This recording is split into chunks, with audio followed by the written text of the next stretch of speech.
Veganuary, day 21. Today we're making mac and cheese onion rings, which were recommended to me by my friend Sarah Christie from the Earth Care show as one of her favorite vegan recipes ever from the Vegan Comfort Classics cookbook by Lauren Toyota.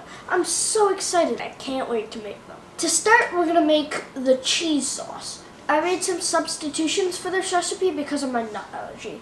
Combined 1 cup of almond flour in a food processor with 560 milliliters of oat milk, 80 milliliters of oil, 80 milliliters of nutritional yeast, 60 milliliters of lemon juice, 45 milliliters of tomato paste, 22 milliliters of miso paste, 10 milliliters of chili powder, 10 milliliters of onion powder, 10 milliliters of garlic powder, 10 milliliters of tapioca flour, 5 milliliters of sea salt, and 2 milliliters of ground pepper. Blend until smooth. In a large pot of salted boiling water, cook the macaroni until al dente. Drain but don't rinse. I'm using Barilla. Cook this for 11 minutes. Line a baking sheet with a silicone mat. Trim the ends of each whole onion so they're flat, and then cut the onion into slices approximately 2 centimeters thick. Separate the slices into rings and lay them out on the baking sheets. I'm allergic to cashews, so I had to use almond flour, and because of that, it was a bit watery, so I added another half cup of flour. This is what it looks like, and trust me, it's absolutely amazing. I could eat it just like this. I honestly could. That's so good. Uh-oh. As usual. Fill each ring generously with the macaroni, leaving no gaps.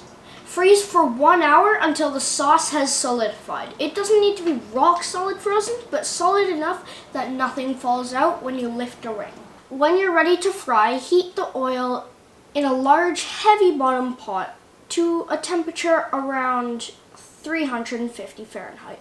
In a bowl, combine 1 liter of panko with 10 milliliters of oregano, 10 milliliters of basil, 7 milliliters of salt, and 5 milliliters of chili powder.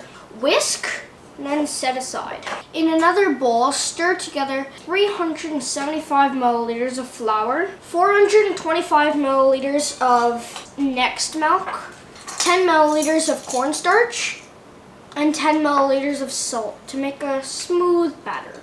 Coat a frozen ring in the batter, allowing excess to drip off. Coat right away with the breadcrumb mixture.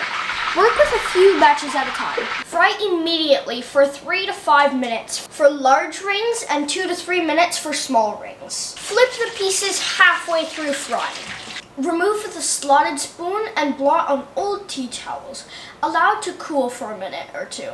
Really this time. And enjoy. I'm gonna take a crunch into one of the small ones here. All right, bon appetit.